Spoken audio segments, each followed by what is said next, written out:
is Katelin Karbonik, and today I'm going to take you guys through a little tour of our extensive hat collection. The mag has hundreds of hats in its collection, and most of them are women's hats. We are currently preparing this collection to be moved into a new custom-designed storage space where it will be easier to care for and access. People have been wearing hats for a very long time, both for protective and aesthetic reasons. However, up until a few decades ago, hats were a much bigger part of Western wardrobes, including in Red Deer. For a very long time, hats were an essential part of an outfit, for both men and women. Both men's and women's hats gradually became less popular after World War II, and by the 1970s, they were no longer seen as essential.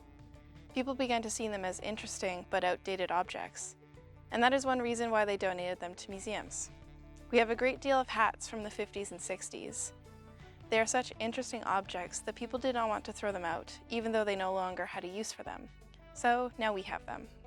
Now I'm going to show you a couple hats from our collection and look at how they were made. This is a plaited straw hat that is very Audrey Hepburn, probably from the late 50s to the early 60s. Plaiting bands of straw and sewing them together is a very old method of making hats. Coarsely plaited straw could be relatively cheap and utilitarian, while fine straw plaiting could be very expensive.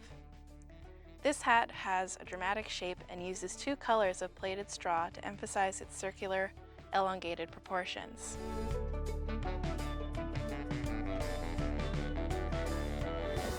Men's hats in the 20th century were often wool felt hats like this one.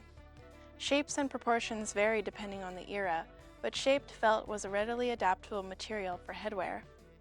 The way that you make these is by taking a piece of wool felt and placing it over a wooden hat block that was the shape and size you wanted.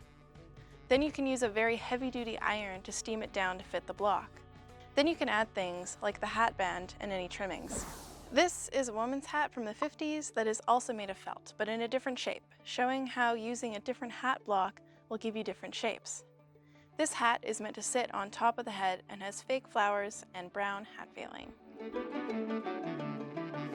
The cowboy hat is a symbol recognized across the world as belonging to the Wild West and to cowboy culture, which is certainly part of the culture and history of this region, central Alberta.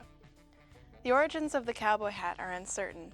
Some scholars speculate that they were adopted into European settler culture from Mexican vaqueros, who themselves were livestock herders. The cowboy hat has transcended its use as a working hat to become a symbol of a way of life. This cowboy hat from our collection is made of coated straw.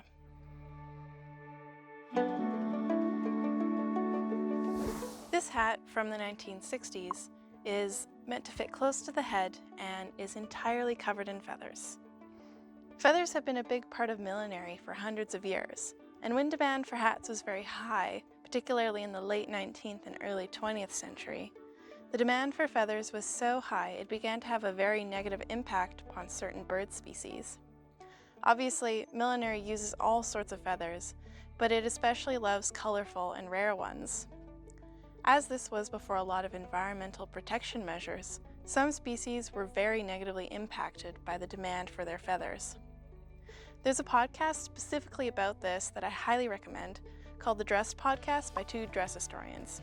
I'll have that linked in the video description. Another interesting thing about this hat is that it may have been homemade. When people were buying and wearing more hats, there was a whole profession dedicated to making them. Millinery was originally the trade of making all types of accessories that would complete an ensemble, but later it came to be focused on hat making specifically. Hats can be feats of engineering, mixing many different types of materials to create wearable sculptures. These days, there are still specialized milliners who practice their trade. They can be found in larger theater houses, working for haute couture, or making hats for special groups that still wear fancy headwear, such as British high society, or for special events like the Kentucky Derby.